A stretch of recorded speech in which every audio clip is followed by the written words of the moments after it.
Senate হচ্ছে আইন প্রণয়নকারী সংস্থা বিশ্ববিদ্যালয়। এই হায়েস্ট যে বডিটা রয়েছে আমাদের ল মেকিং বডি, সেখানে শিক্ষার্থীদের পক্ষে কথা বলবার জন্য 33 বছর কেউ ছিল না। যে সকল সিনেট সদস্যরা শিক্ষার্থী বান্ধব, তাদের মাধ্যমে কিছু বক্তব্য এসেছে, কিন্তু আমরা প্রায়শই দেখেছি প্রশাসনের কর্ণগোচর হয়নি এবং সে বিষয়ে তেমন কোনো পদক্ষেপও গ্রহণ করেনি। আজ আপনাদের সেই সৌভাগ্যের দিন যে আপনারা কোনো মাধ্যমে নয়, আপনারা নিজেরাই সেই বডির একজন সদস্য হিসাবে আপনারা সিনেটে আইন প্রণয়ন করার দায়িত্ব পালন করবেন।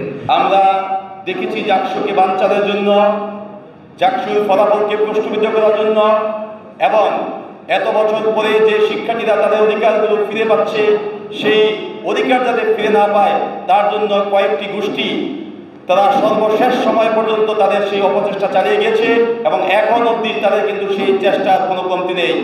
আমরা পরিষ্কার ভাষায় বলে দিতে চাই, শিক্ষার্থীদের অধিকারের প্রশ্নে, শিক্ষার্থীদের স্বার্থের প্রশ্নে এবং জাহাঙ্গীরনগর বিশ্ববিদ্যালয়ের স্বার্থের প্রশ্নে যে বা যারাই বাধা হয়ে দাঁড়াবে তাদের বিরুদ্ধে আমরা এমন দুর্বার আন্দোলন গড়ে তুলব যা অতীতে জাহাঙ্গীরনগর বিশ্ববিদ্যালয়ে তারা কখনো দেখেনি। আমরা আগামী 1 বছর এই বিশ্ববিদ্যালয়ের শিক্ষার্থীদের সাথে নিয়ে আমরা আমাদের নিজেদের সর্বোচ্চ পরিশ্রম করে যাব।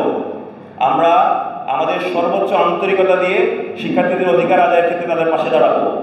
আমরা এই বিশ্ববিদ্যালয় প্রশাসনকে সর্বোচ্চ সহযোগিতা করব যেন শিক্ষার্থীরা তাদের অধিকার ফিরে পায়, শিক্ষার্থীরা যেন তাদের যে ন্যায্য অধিকারের জায়গা, বিশ্ববিদ্যালয়কে সুন্দরভাবে পাওয়ার একাডেমিক পরিবেশ, লিভিং এনভায়রনমেন্টের পরিবেশ সব কিছু যেন যথাযথভাবে পায়, তারা যেন এই বিশ্ববিদ্যালয়কে আরও কমফোর্টেবল একটি ক্যাম্পাস হিসেবে পায় এবং সুন্দরভাবে এই ক্যাম্পাস থেকে বিদায় নেয়, সেই রকম পরিবেশ পায়। সে পরিবেশ বাস্তবায়নের লক্ষ্যে আমরা সর্বোচ্চ সচেষ্ট থাকবো এবং সর্বোচ্চ আন্তরিকতা প্রদর্শন করব।